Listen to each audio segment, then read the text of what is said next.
اللہ تبارک و تعالیٰ کی نافرمانیاں کرنے لگے، اور قوم عاد اور قوم سمود اور قوم لوط کی طرح اللہ تبارک و تعالیٰ کی وحدانیت کو چھوڑ کر بتوں کی پوجا کرنے لگے، اور صرف بتوں کی پوجا کرنے لگے بلکہ درخت کو بھی اپنا خدا بنا لیا۔ یہ قوم وہ واحد قوم تھی جنہوں نے سب سے پہلے درختوں کی پوجا شروع کی، اور اس سے پہلے کسی بھی قوم نے درخت کی پوجا نہیں کی تھی۔ یہی وہ بدبخت قوم تھی جس قوم نے سب سے زیادہ درختوں کی پوجا کرنے کی بنیاد رکھی۔ یہ لوگ اس قدر جاہل تھے کہ اس دنیا کے اندر ایک نئی عبادت کا تصور بیان کر رہے تھے، اور ہر 3 ماہ بعد ایکا نامی درخت کو خشک کرنے کے لیے ایک خوبصورت نوجوان لڑکی کو ایکا نامی درخت کے لیے ذبح کیا کرتے تھے، اور اس خوبصورت لڑکی کے سارے جسم کے اعضاء کو الگ الگ کاٹ کر الگ الگ جگہ پر دفن کیا کرتے تھے۔ یہ جاہل اس طرح کا کام اس درخت کو اپنا خدا مانتے تھے، اور اس کا یہ عقیدہ تھا کہ اگر ایکا نامی درخت کو دوشیزہ لڑکی کی قربانی نہ دی گئی تو ایکا نامی درخت ہمارے کاروبار کو ختم کر دے گا اور ہمارا سب کچھ تباہ و برباد ہو جائے گا۔ اس کے علاوہ یہ بدبخت قوم ناگ تول کے اندر بھی بہت زیادہ کمی کیا کرتی تھی، اس لیے بھی ان لوگوں میں نے ایک خاص قسم کا انتظام کیا ہوا تھا۔ یہ لوگ ناپ تول میں کمی کرنے کے لیے اپنی بہنوں اور اپنی بیویوں کو برہنہ لباس پہنا کر اپنے کاروباری مراکز پر بٹھایا کرتے تھے، اور جب کوئی تاجر کوئی چیز خریدنے کے لیے آتا تو وہ اپنی شہوت کے ہاتھوں ان کے ساتھ مصروف ہو جاتا، اور ادھر یہ کام ناپ تول کے اندر کمی کیا کرتے، اور نہ صرف یہ قوم ناپ تول کے اندر کمی کیا کرتی بلکہ زیادہ تر یہ لوگ چیزوں کو ہی تبدیل کیا کرتے تھے۔ پیارے دوستو، اس طرح یہ قوم طرح طرح کی نافرمانیوں کے اندر مبتلا ہو گئی تھی، اور ان کے دن رات اللہ تبارک و تعالیٰ کی نافرمانیوں کے اندر گزر رہے تھے۔ اپنے پیارے نبی حضرت شعیب علیہ السلام کو اس قوم کی طرف نبی بنا کر بھیجا۔ حضرت شعیب علیہ السلام کا تعلق بھی اہل مدین سے ہی تھا۔ حضرت شعیب علیہ السلام اللہ تبارک و تعالیٰ کے وہ برگزیدہ نبی ہیں کہ جن کا ذکر اللہ تبارک و تعالیٰ نے قرآن پاک کے 11 مقامات پر فرمایا ہے۔ حضرت شعیب علیہ السلام نبوت سے پہلے بھی اپنی قوم کے اندر ایمانداری اور نیک نیتی کے لیے مشہور تھے، اور نبوت ملتے ہی حضرت شعیب علیہ السلام نے اللہ تبارک و تعالیٰ کا پیغام پہنچانا شروع کر دیا اور اپنی قوم کو تبلیغ کرنا شروع کر دیا۔ حضرت شعیب علیہ السلام اللہ تبارک و تعالیٰ کے وہ برگزیدہ نبی ہیں کہ جن کو حضور نبی اکرم صلی اللہ علیہ وآلہ وسلم نے خطیب الانبیاء کا لقب دیا ہے،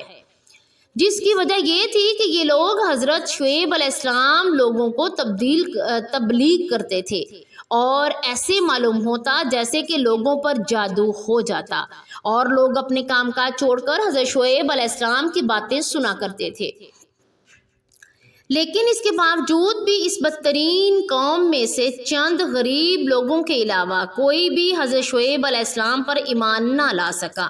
بلکہ اس قوم کے بدبخت لوگ حضرت شعیب علیہ السلام کو جادوگر کہہ کر آپ کو جھٹلانے لگے، جیسا کہ اللہ تبارک و تعالیٰ نے قرآن پاک میں ارشاد فرمایا ہے۔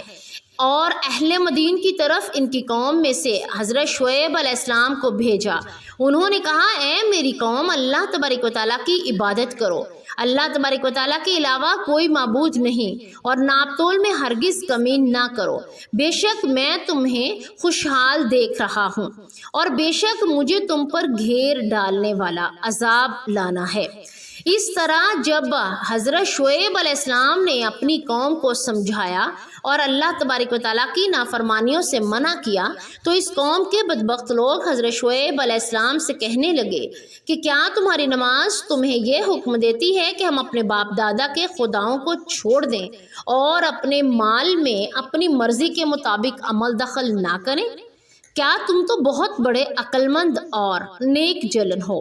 اس طرح حضرت شعیب علیہ السلام کی قوم حضرت شعیب علیہ السلام کو بہت زیادہ برا بھلا کہنے لگی، لیکن اس کے باوجود بھی حضرت شعیب علیہ السلام اپنی قوم کو اللہ تبارک و تعالیٰ کا پیغام پہنچاتے رہے اور اللہ تبارک و تعالیٰ کی وحدانیت کی طرف بلاتے رہے۔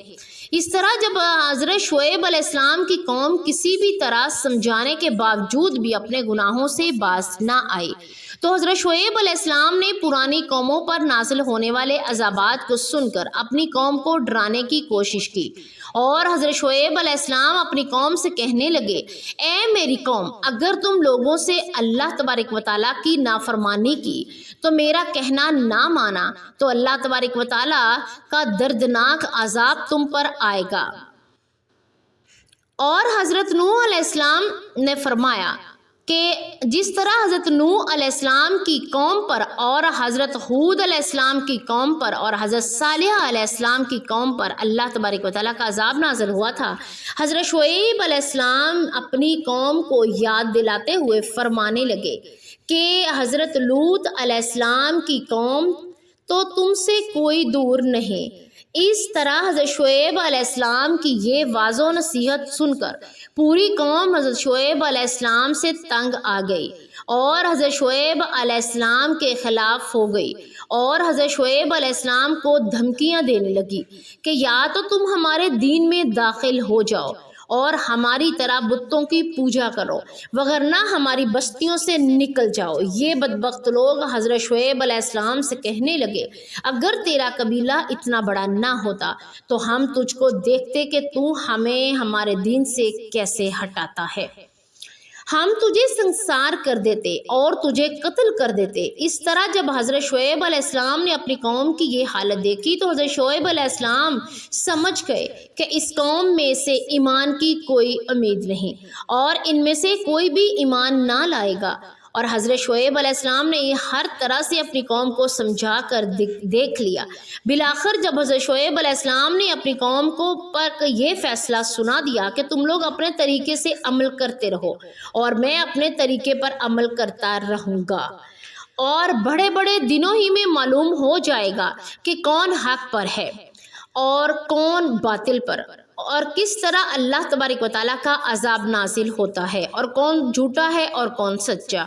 جیسا کہ اللہ تبارک و تعالیٰ نے قرآن پاک میں ارشاد فرمایا، اے ہمارے رب، ہم میں اور ہماری قوم کے درمیان حق کے ساتھ فیصلہ فرما دے، اور تو ہم سب سے بہتر فیصلہ فرمانے والا ہے۔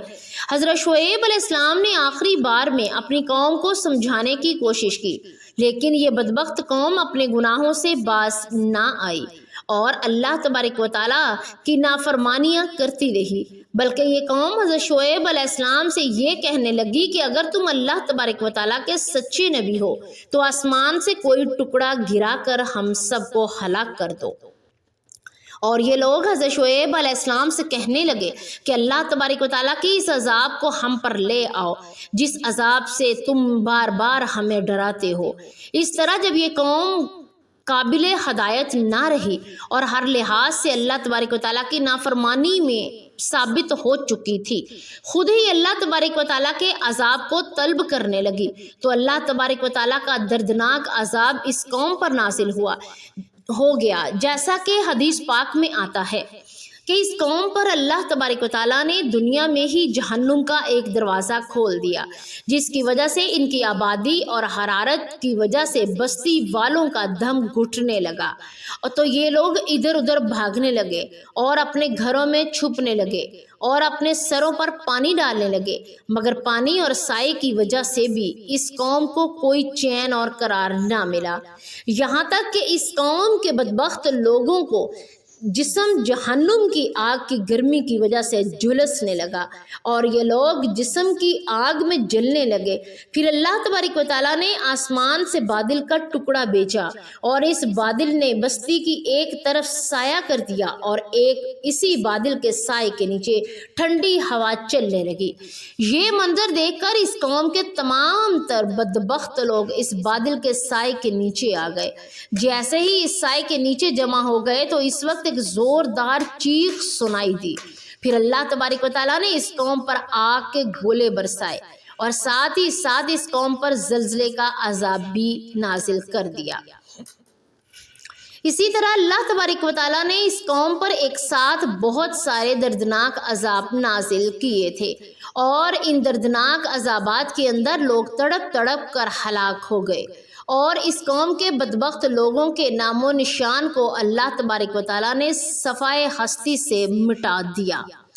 اور اس قوم کو رہتی دنیا کے لیے عبرت کا نشان بنا دیا۔ لیکن حضرت شعیب علیہ السلام اور جو لوگ حضرت شعیب علیہ السلام پر ایمان لا چکے تھے، ان کو اللہ تبارک و تعالیٰ نے ان عذابات سے محفوظ رکھا۔ اس قوم کی ہلاکت کے بعد حضرت شعیب علیہ السلام شباب نمی مقام کی طرف تشریف لے گئے اور آپ نے اپنی پوری زندگی وہیں پر گزار دی اور وہیں پر ان کی وفات ہوئی۔